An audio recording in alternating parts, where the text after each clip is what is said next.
विरार शहर महानगरपालिकेचा प्रभाग क्रमांक 1 हा प्रभाग क्रमांक 1 वरच राहणार आहे आणि हा प्रभाग 1 नंबरने विजयी होणार आहे विरार वसई बहुजन विकास आघाडीचा बहुजन विकास आघाडीचा वसई विरार महापालिका प्रभाग क्रमांक 1 मध्ये बहुजन विकास आघाडीच्या उमेदवारांचा जोरदार प्रचार सुरू आहे. उमेदवार व कार्यकर्ते गावपाड्यात जाऊन प्रचार करीत असून आता प्रचार अंतिम टप्प्यात आहे. वसई विरार महापालिका भौगोलिकदृष्ट्या सर्वात मोठा असलेला प्रभाग क्रमांक 1 हा विरार पूर्वेकडील ग्रामीण भागाशी जोडलेला आहे. चांदीप ते कशीत कोपर, वैतरणा परिसर, शिरगाव, भाटपाडा, चंदनसार, गासकोपरी ते साईनाथ नगर, नारंगी फाटक अशी प्रभागाची एकूणच रचना आहे. प्रभागात एकूण 39,490 इतके मतदार आहेत. प्रभाग क्रमांक 1 मध्ये बहुजन विकास आघाडी पक्षाचे जयंत बसवत, अस्मिता पाटील, सुनंदा पाटील व सदानंद पाटील हे 4 उमेदवार निवडणुकीच्या रिंगणात आहेत.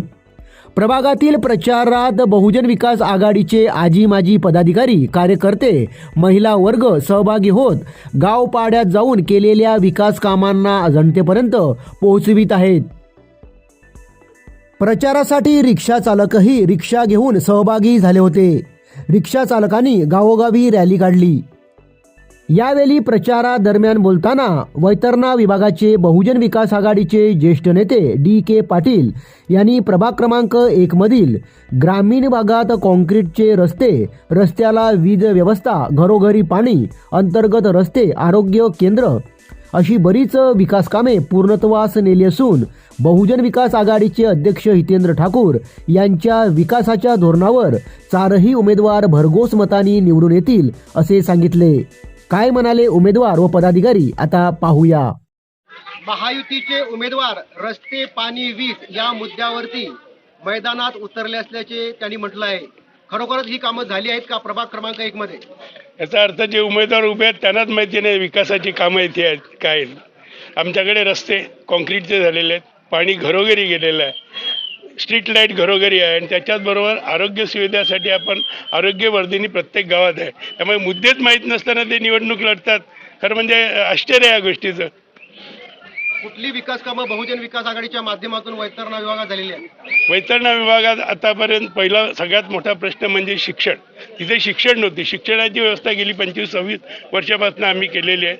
जवळजवळ 2,500 ते 3,000 मुलं मुली आतापर्यंत उच्च शिक्षित झाले आहेत. डॉक्टर, इंजिनियर, वकील ह्या माध्यमातून तयार झालेले आहेत. आमच्याकडे सगळ्यात मोठा प्रश्न होता पाण्याचा आणि पाण्यासाठी आज घरोघरी आजूबाजूच्या 5-6 पाड्यात देखील पाणी शिल्लक राहिलं आणि की ते पाणी गेलं नाही.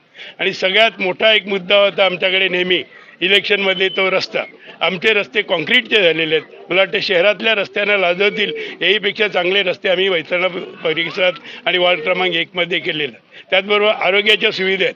प्रत्येक गावात आम्ही आरोग्यवर्धिनी तयार केलेल्या आहेत. त्यामुळे रोज 50-60-100 लोकांना फुकट आरोग्याची सेवा तिथे आम्ही आमच्या माध्यमातून देतोय. प्रभाग क्रमांक 1 मध्ये विकासाचं विजन यापुढे काय असेल? याच्यापुढे विकासाचे विजन एक असेल, ती गावची तळी आहेत ती सुशोभीकरण करणार, युवकांसाठी काही रोजगाराच्या संधी कशा उपलब्ध करून देता येतील त्या दृष्टीने प्रयत्न करू आणि जेवढे आपले युवक आहेत युवकांना व्यवसायात आणि त्यांच्या रोजगारात त्यांना आम्ही मार्गदर्शन करणार आहोत आणि त्यांच्यासाठी एक चांगले विजन ठेवणार आहोत की भविष्यात ही मुलं वयात कुठे न जाते कुठे चांगला रोजगारात यावी आणि पुढे समाजाचा आणि आपल्या भागाचा विकास त्यांनी करावा हा उद्देश आमचा आहे. प्रभाग क्रमांक 1 मध्ये महायुतीचं आवाहन वाटतं का? माहितीचं आव्हान अरे प्रभाग क्रमांक वसई विरार शहर महानगरपालिकेचा प्रभाग क्रमांक 1 हा प्रभाग क्रमांक 1 वरच राहणार आहे आणि हा प्रभाग 1 नंबरने विजयी होणार आहे विरार वसई बहुजन विकास आघाडीचा. प्रभाग क्रमांक 1 मध्ये महिलांचा कशा प्रकारे सहभाग मिळत आहे? आपण पाहिलंच असेल, इतके दिवस झाले आपण प्रचार सुरू केला आहे. त्यामध्ये बहुसंख्य महिला ह्या उपस्थित असतात, आजही आहेत आणि आपल्याबरोबर उद्याही. जोपर्यंत निर्णय आपला लागत नाही तोपर्यंत आपल्याला सहकार्य त्यांचं नक्कीच लाभणार आहे. प्रचार तर उत्तम प्रकारे चालू आहे. माझ्या महिला, माझे मित्र मैत्रीण सगळे आम्हाला सगळ्यांना सपोर्ट करतात. आणि आपला प्रभाग क्रमांक 1 हा भरपूर मतांनी विजयी करण्यात त्यांचंच मार्गदर्शन आणि सहभाग आपल्याला लाभणार आहे. महिलांसाठी काय आपण विशेष योजना आणणार? महिलांसाठी ज्या योजना असतात त्या आपण त्यांच्यापर्यंत पोहोचवतच आलेलो आहोत आणि आता याच्या पुढेही त्यांच्यापर्यंत त्या पोहोचवणार आहोत. आपल्या या प्रभागामध्ये कोणकोणती कामं आतापर्यंत झालेली आहेत? लाईटचं झालेलं आहे, पाण्याचं झालेलं आहे आणि रोडचं पण रोड आमचा झाला पाहिजे व्यवस्थित. पाण्याची पण हे झाले पाहिजे. डोंगराचं पाणी सगळं येते, घरात पाणी घुसते. तुम्ही नीट केलं पाहिजे. यंदा ते काम झालंच पाहिजे. असं आणखी कोणती कामं बाकी आहेत? दुसरी तेवढीच आम्हाला रोड पाहिजे आणि पाण्याची पावसाळ्याची सोय झाली पाहिजे जायची व्यवस्थित. घरात पाणी घुसतो.